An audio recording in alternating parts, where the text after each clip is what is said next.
All right, ladies and gentlemen, welcome. It is the end of day 2 for VNL Ottawa here at TD Place. A couple of games today, 2 bangers, 6 up, 6 down in sets. Yes, indeed. Two three setters. Our predictions were better today. We're doing a little bit better. We're doing a little bit better. But Rob, you were on the call for both of these ones. I was. This is Everett Delorme, Rob St. Clair. This is another special episode of the 9x9 to close out day 2 of VNL. Rob, let's jump right into it. Let's start with the first game. Poland against Argentina. A clean, dominant 3-0 win by Poland. Set scores were reasonably close, 21, 22, and 23. They were closer than the game felt. I agree. I agree. Poland was totally in control. And now absolutely. There's a couple like kind of mirrored storylines for some of these teams where Poland, it's the beginning of an era. Nikola Grbic, new head coach, totally like a lot of new things, a lot of new guys. New tonight. guys, absolutely. Like a lot of their starters are gone, so you're very right. But at the same time, like a lot of these guys are the bench guys, and they're still going out. Yeah. Like these are the guys who are fighting for the bottom spots of that roster for World Championships, and they went out and thumped Argentina, who had a lot of their starters. They did. I mean, Poland's Poland is what this match really tells me. Like when a country has a phenomenal volleyball reputation and they have a great development system, they have a great domestic league, they have great coaching, they have great organizations. That teams have like programs have reputations like that for a reason. It was the same thing we saw with Serbia yesterday. The reputation of that Serbian program and the way that they're structured, their rock-solid structure, ended up being good enough despite the fact they brought a B team to beat Bulgaria. And I think this year with Poland, this is a B team. The only likely World Championship starter is Kokonowski. Yeah, absolutely. And like Klos might make the roster, Popivchak will make the roster. Firle, based on the match that I saw Jan Firle set today for Poland, I would put him in as S2. I think he's the second setter behind Marcin Janusz right now. Over Lomac as well. I totally agree. 100% agree. Fornal was good. Fornal was Volek outstanding. was good. Muzai was okay, and then actually Karol Butryn came in at the very, very end and was sick. Yeah, he was. Yeah, like this was a clean, like well-oiled machine, like educated, well-prepared Polish team for an Argentinian team that just couldn't quite figure out ways to get break points. Their side out was okay.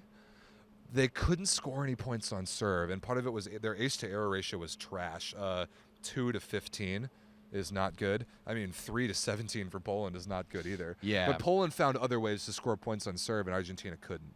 Yeah, no, they just weren't that effective all day, and they were looking for points. I mean, Bruno Lima was their top scorer, only getting 10 points. No one breaking into the double digits other than that. Like, they had the ability to spread the offense a little bit, but it just seemed like they were bringing in some guys. No one was really fitting in there well. Like, Lozer only finishes with 5 points on the night. You're expecting more from him. Same thing with Palacios with only 5 points. I was pretty impressed by Nicolas Lazo. No idea who he was coming into today, and I thought he was pretty good. But overall, the quality just wasn't there. And you know what? I'm going to say it. Was a little disappointed in Matias Sanchez. Like I agree. I was expecting a little bit more from him. And in terms of running a bit of magic with the offense, and it just wasn't there. He was a huge liability with blocking, much bigger than I remembered him being. Like I remember him getting up a little bit, but it was like a 1-on-0 when you were like it was nothing. Like I don't think Fornal could see him at all when he was swinging. There was a few balls that it just didn't seem like it. And then the other guy, I can't remember. Girardo's the backup setter. Yeah. He just doesn't have the same quality that Sanchez does. He's bigger. He's bigger. His ball placement is average. His hands are average. His decisions are average. It's just average all over for Argentina today. Yeah, this Argentina team will not be able to recapture that last summer's magic until De Checo and Conte come back, and that's okay. I was expecting a little more out of them tonight, but I think the real thing was how impressive Poland looked. Yeah, absolutely. The pressure that Poland put on from the baseline, the way their transition game played, they looked a lot like Germany last night against Canada. That's a great point. The transition thing was so similar to me. Yeah, so good. Man, yeah, Germany destroyed Canada last night in transition. Poland destroyed Argentina just now in transition earlier this afternoon. They were so good. All those goofy 50-50 balls. Like Karol Klos got 1 assist, like scooping a ball up from underneath the tape. He got another one off the chicken wing that like ended up being hittable balls, and Poland just somehow put all those away. Yeah, it was just one of those days that everything was going right for Poland. It was. They were getting all the bounces, and they had the one disgusting Jan Firle dump. Yeah, at the perfect time. That was filthy dump. I hope you used that word on the broadcast. I would have. Filthy dump. I mean, yeah. Good one. No, but just it was filthy. Like it was absolutely disgusting. But yeah, Poland looking good right now. They're looking strong. Do Poland and France play each other? We'll have to look at that really quick. Poland plays Italy tomorrow. Yeah, Poland does. Yeah, and which is kind of a segue to the second match where Italy got kinda cleanly destroyed by France. Not kinda. Like very, very much so. I mean, 22, 24, and 19. But France just looked good. Yeah. Italy. France and Poland play on, I think that's Sunday. Okay. Yeah. Oh yeah, Mega Sunday. Huge banger. But Italy's got a serious P2 problem right now. Yes, they do. Serious P2 problem. Bartolo goes 3 for 19, so they bring in Gardini, and he goes 0 for 8. That's a total of 3 for 27 from your P2 position. And Racine isn't a P1 guy. He's tiny. He's tiny. He's awesome. He's awesome. He's great, but he's not a P1 guy. No. He needs to be a P2 guy. And Romano was all right today. Like I think he like we were talking before, you said how he really brought them back into that second set, and they pushed and they almost took it. It was almost a game there for a second, going to 26-24, based off of Romano serving. But the P2 position just looked really bad today. Big struggle. And I mean, we know that waiting back in Italy are Alessandro Micheletto and Daniele Lavia. That will help. But I definitely expected more out of Botolo. I think he just had a rough game. I expect him to be better the next couple games.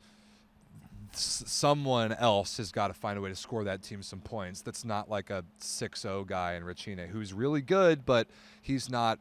You can't have him be a high ball scorer if you're Italy. That's not the way that offense is going to work. No, absolutely not at all. And I mean, Bartolo just looked tentative out there. It's so weird because one of those kills was a huge swing from the back row that he put it off of Kevin Tilly in the face. Yeah, right off the dome. And so it looked like, hey, like let's go for a run here. You got the mojo going, but 3 for 19 is terrible. There was a couple of sequences in the middle of the second set there where he was bumping balls over out of system on what I thought were hittable sets. One of them he bumped it over too. That was a bad one. To me, it just seems like indecision and a lack of confidence in that situation. They brought in Gardini, and Gardini took a swing at it, but it was a swing that wouldn't have put anyone in the NCAA under any duress, let alone VNL. Well said. So Italy's going to need a little more. They very, very early saw what looks to be a decently severe ankle injury to Leonardo Scanferla. Yeah. There were two very significant ones, and then there was a third we'll talk about, injuries in this match. Yeah, it was it was really, an interesting one. Yeah. Really bad luck and really unfortunate. I mean, we've all played volleyball. The most standard volleyball injuries for a sport that in general is not very injury prone, which is one of the things I love about it. But ankles are the most common thing. And Leonardo Scanferla, who started the match at libero for Italy, was in tight, like on the net, trying to cover a ball and just kind of stepped on, I think, his middle's foot, rolled it pretty bad, had to go out. Then we saw Kevin Tilly for France in the second set do something very, very similar. Mm-hmm. And both of those guys were in a lot of discomfort. Scanferla got off the court on crutches after the match. Yeah, for sure. We were watching Scanferla on the bench, and he looked like he was in pain even on the bench. So we're going to have to get an update on that and see where he is. But it's not looking like good for Scanferla for the rest of the weekend. I thought Pinchinelli came in and did a decent job. He was fine. You know, he was fine. I don't know if he added much, but he definitely didn't hurt any. Agreed. And the third one is Antoine Brizard, because at the very end of set number 2, he made a defensive play that he kind of reached down and got his right hand jammed. I think it was Romano. Yeah, I actually got it on film. Oh, did you? Yeah, we can watch it afterwards. Yeah, we'll check that one out later on the slow-mo. Everett's been killing the cell phone content while I've been trapped up in the deepest, darkest depths of the rafters in this arena. Honestly, not having a job right now is pretty awesome. Like here because I just like drink beers, walk around, see my old friends, see my old volleyball people, and just shoot shots with my cell phone. It's pretty fantastic. Phenomenal. Yeah, I had so much fun doing the same thing last night in the Canada game. Anyway, Brizard was able to come back in and play. He was, yeah. That's a good thing. Huge good deal. thing because Correa can't run this offense like Brizard can. France's side-out offense was cash money. They were so cash money. Good. So cash money. They put so much. Like their first contact all night was So good. unreal. They So put good. so much pressure from the baseline. Like honestly, I want to talk about one guy at Jouffroy down in the middle, serving bombs. Dude, those hybrids. Yeah. They were vicious. He got 2 aces in that third In a set. row. Also had a beautiful dig in the first set early did. on. He did. Coming off, like, love seeing a good middle dig. Always Everyone always a fan of Claire it. and I said it on the broadcast. Everyone loves a middle dig. Everyone loves a middle dig, but just coming in and bringing value to that France team out there is Jouffroy. So 7 big shout out- points, 5 kills, 2 blocks. Yeah, no, 2 aces. 2 aces, sorry. Yeah, 2 aces. 2 aces and Chinanyeze, 13. What a performance. Chinanyeze, there's no volleyball player like him. Now that I I've agree. seen him in person, there's no volleyball player that's comparable to the way he moves and contorts himself Let me in hit you with the one. air. He's an even longer Sebastien Solé.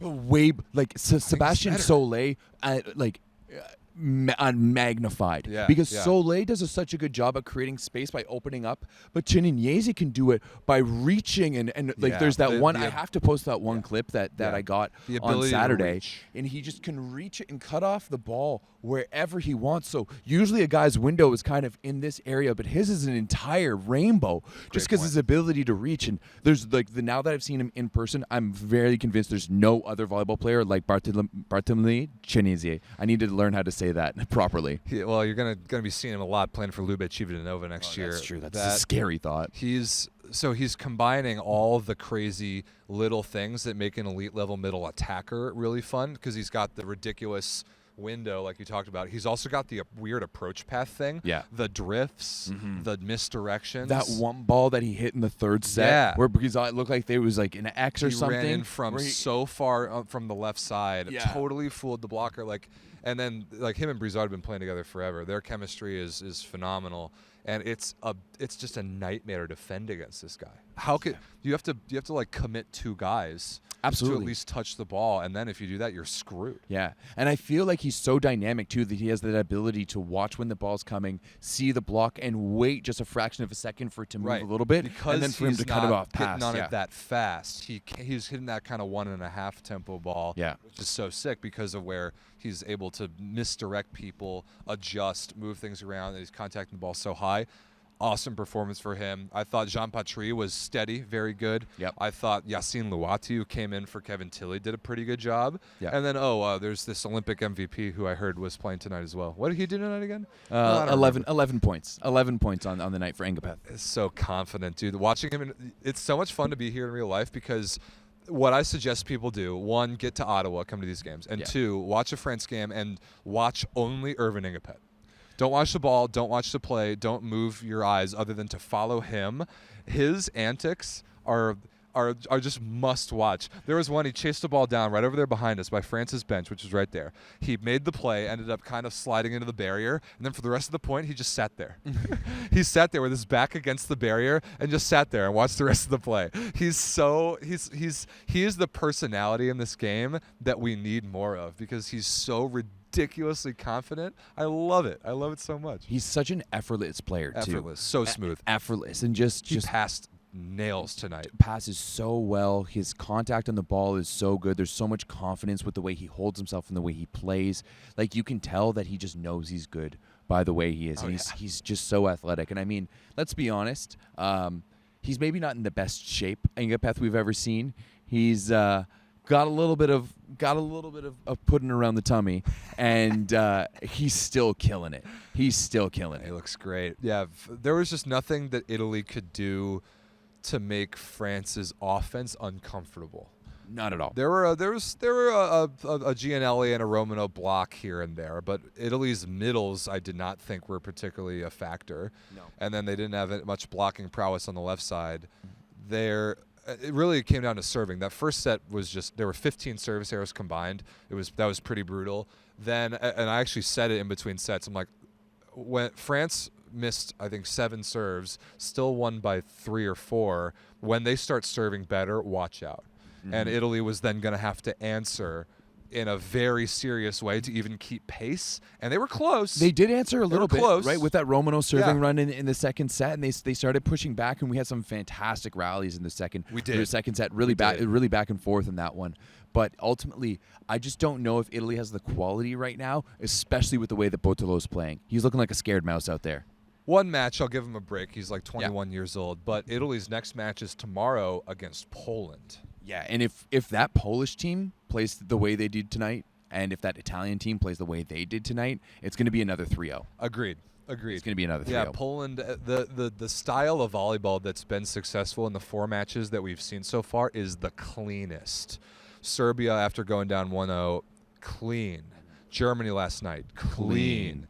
I mean, Poland and France today, both clean, ridiculously like squeaky clean volleyball. Other than the Bulgaria-Serbia match, all of the other games have been 3-0s. Yeah, and that's going to change because, like we talked about last night, now everyone has video. Everyone has played once. Yep. Everybody has video. The coaches are now getting kicked into overdrive, and the adjustments that we're going to see, even though it's still really early, teams are still figuring themselves out. Yeah. The players are figuring themselves out, but the coaches will start to put their guys in positions to match up better against other teams compared to what we saw these first 2 days, where really it was all focused on your own side.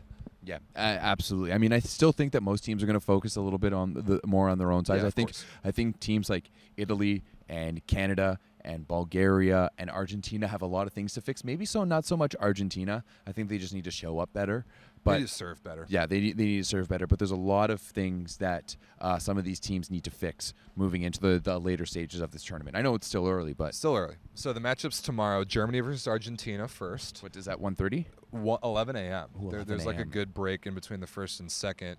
Yeah, that's dangerous for Argentina for sure. Although I'm not yet convinced if that Germany performance we saw last night is sustainable. I also think that. I think that was kind of like a It was perfect. as good as I've ever seen That's them play. exactly, and especially with that roster too. Watching that yeah. German roster, they've got quality everywhere, but they have no stars, right? Agreed. Like they have no guy that they're like, are they going to go to Frome in those situations? Because other teams that aren't as rookie as Team Canada was last night are going to be able to shut that down. Agreed. Right? Yeah, Weber's the closest thing, but he's not quite there yet. No, definitely not. So, yeah, opportunity for Argentina to, if they can run the offense as fast as they really want to, they can be gnarly inside out. They've just still got to figure out a way to get break points, and they couldn't do that today. Although Germany is a weaker reception team, so maybe there's something there. But I think how Germany plays will determine that match.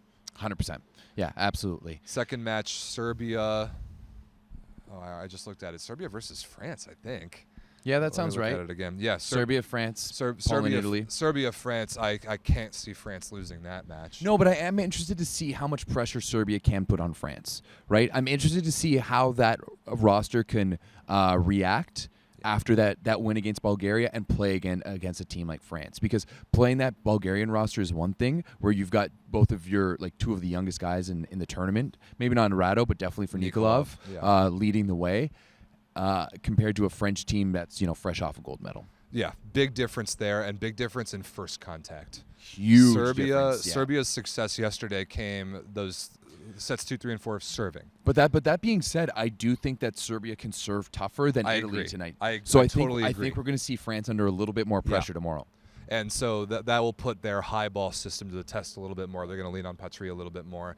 Obviously, he can perform in those situations. But yeah, if that Kujundžić kid serves tomorrow like he did yesterday, they've got a real chance to put at least France in trouble. Yeah. And Kujundžić, funny enough, he plays in France. So You're right. Yeah. little familiarity there. And then the last match, Poland and Italy, we already talked about. If Italy can't play significantly better and get something out of the P2 position, they're dead. I just don't think they have much left in the closet too. They don't, because like Gironi he's a distant fourth guy. Gardini's not there yet. They just need Bottolo to play better, and I think that he will. You know what? You've been very low on Gardini all year, and the thing is that I haven't really watched him play. I see the clips that come out of BYU, but all obviously those are handpicked. But he just did not look good today. Okay. It That's a little of an example of kind of what I've been talking about. Yeah, for sure. I see it a lot more now. He's almost there in most phases, but at the international level, he's not really there in any phase. His serving's not there yet. His passing's not there yet. His attacking is definitely not there yet at this level. I don't see him starting for any Superliga team. So he's going to Padova. It depends on what other moves. But if Padova has Gardini starting next year, then relegation. Speaking of which, did you hear how the team moving up didn't take the spot? So Vibo might be staying. I would be so mad. We'll talk about that on another time. That was a crazy thing that popped in the Discord yesterday. By the way, if you're just watching now, join the Volleyball Source Discord. Yes, it is the best place ever to just talk about all the craziness that's going on in VNL, because not only is there this tournament here behind us, there's the same number of matches going on in Brazil. Yeah. And earlier today, all I saw was scorelines: Japan 3-1 Netherlands. Makes sense. And Brazil was up 2-0, and it wasn't even close against Australia. I assume they finished that one out. Let's check. Yeah, I mean, obviously, I'm wishing Australia the best. Dave Preston, DP, the boy. He's out there. Or Dave Preston's a man. Let's be honest. 3-0. What's the scoreline on that? Not good, and then 21. Not good. 14, 18, 21. Not good. Ouch. 21. And Brazil I actually heard that Lucarelli might be out for the tournament as well. Ooh, that would be. And no Douglas. Good. That's addition by subtraction. I think that, speaking for Brazil, Rodriguinho was the guy who started across from Lopez for Sada Cruzeiro back at Club World Championships. Okay. He deserves a national team look, and he's going to get it. He's on the roster this week. All right. You're going to see a lot of him, especially if Lucarelli can't play. So Brazil will be just fine.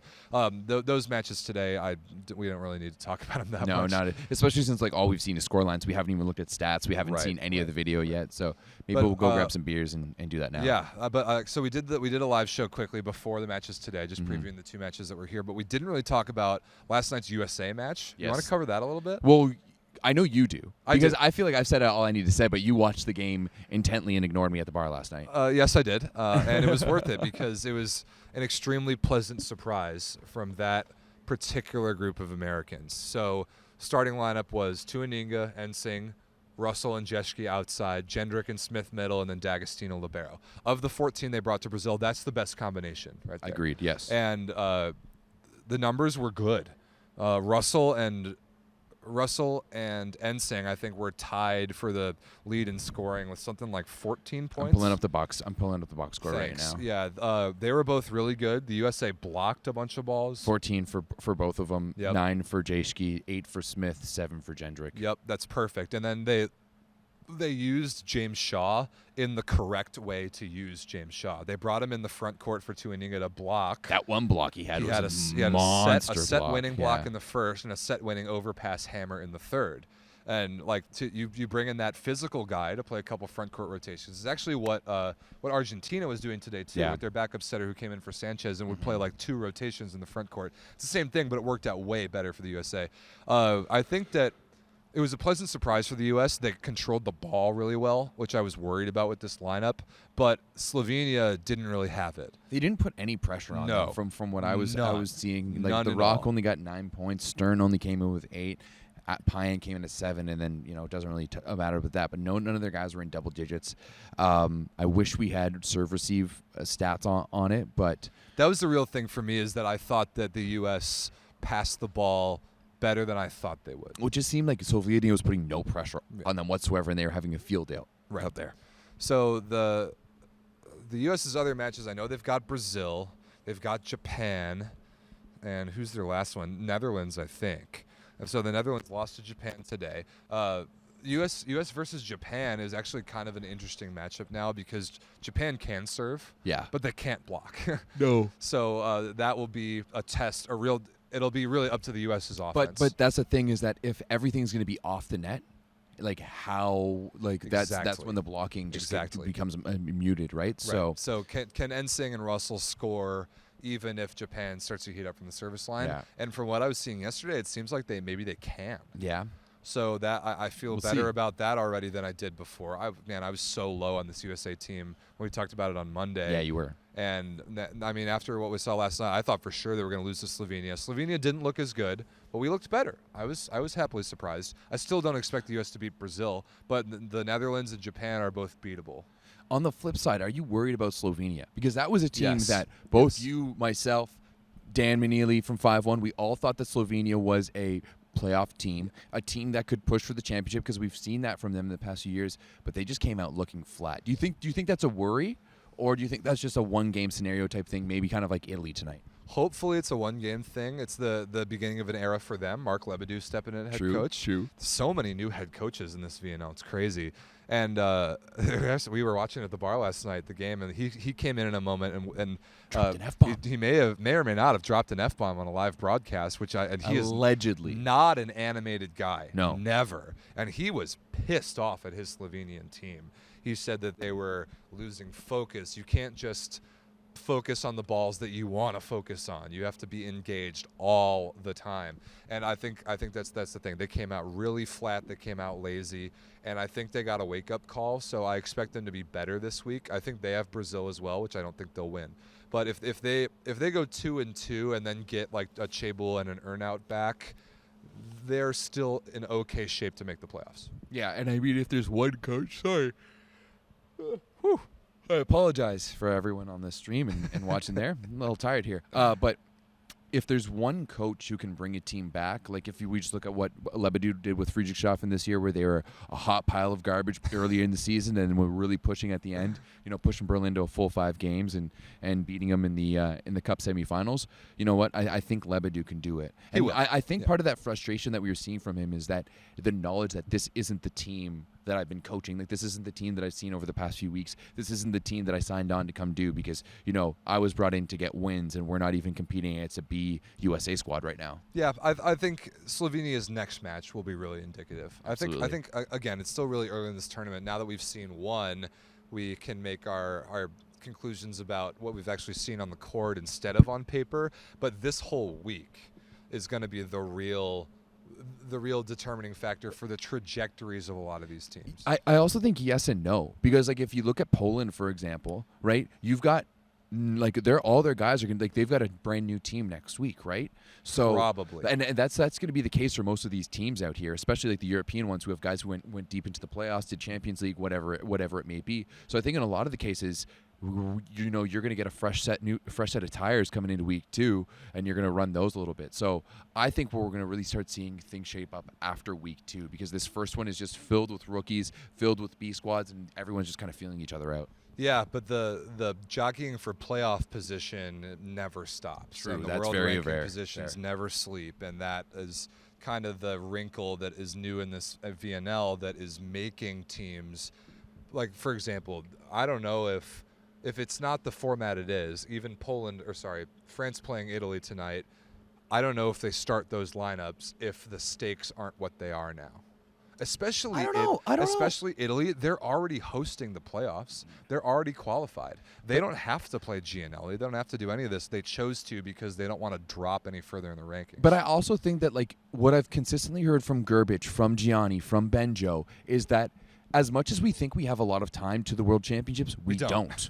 We don't, right? So when you think about, guys getting rest, how long this Nations League season is when you have like an entire week off and you're traveling and whatnot. So I think that right now it's really like, especially for these coaches that have a new team, obviously for Di Giorgi, it's a little bit different because he's returning.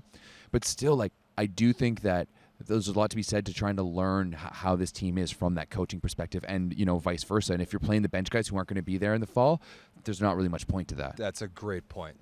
There's a lot of learning about what your team's got that has to be done in VNL rather than in practice. 100%. Right? You can only do so much in practice in terms of preparation, and then there's a whole other level of seeing someone in a game and how they're going to apply your philosophies and how they're going to react to all of that. So I think there's a lot of figuring that out, and that's exactly what Gianni told me yesterday, right? He just says, I know Irvin, but I don't know any of these other guys, so I'm figuring them out right now. Yeah, what a start, though, for France. Jesus. Yeah, couldn't have gone any better for them, couldn't have gone any better for Poland. Like, classically phenomenal volleyball programs with new legendary head coaches, both off to a great start. So, I mean, I think that's kind of about it for today. Tomorrow, yeah, I think so. Tomorrow, 3 matches, Germany, Argentina, Serbia, France, and Poland, Italy here. Yes. And then there's the matches in Brazil as well. So I doubt we'll get anything out tomorrow morning. We'll probably maybe there's a match at 11. That's tough. Yeah, that is a little tough. I mean, maybe we'll connect in the morning and see what's up. But maybe in between the 2 matches, because it's like 11 and 4:30. There's a big break, but so,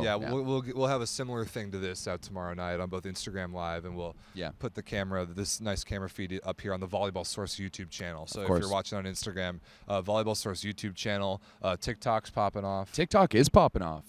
Hit us A up on lot that. of these like sick slow-mo cell phone highlights that Everett's taken from courtside are showing up on Instagram Reels and TikTok, and they're awesome. Yeah, it's fun. And then follow me as well. My Instagram is rstclair1. I'll be Shameless everywhere. plug. Why not? Yeah, well, yeah. I mean, you want a little inside look at what it's like to commentate a game from 5 miles away up in the rafters. You can follow my Instagram for that. So far away. I know the data volley guys are like up in behind the court, like up in the mezzanine, and the guys like can't see their player numbers. Like I don't know what's going on. It's just like boys, you're telling me up here. Come on. Yeah, seriously, we need to get you right down on the court. Yeah. You know, right down there. That's what I would prefer. Good matches, though, anyway. Good broadcasts. We ironed out a lot of kinks from yesterday. It looks awesome. Great. I'm stoked about it, and you all should be, too. So get to Ottawa later this week if you can come to the games. If not, Grab follow a flight. Why not? Yeah. Follow all the Volleyball Source platforms, and we'll see you all tomorrow evening, eh? See you on the Discord. Yeah, see you on the Discord. Peace.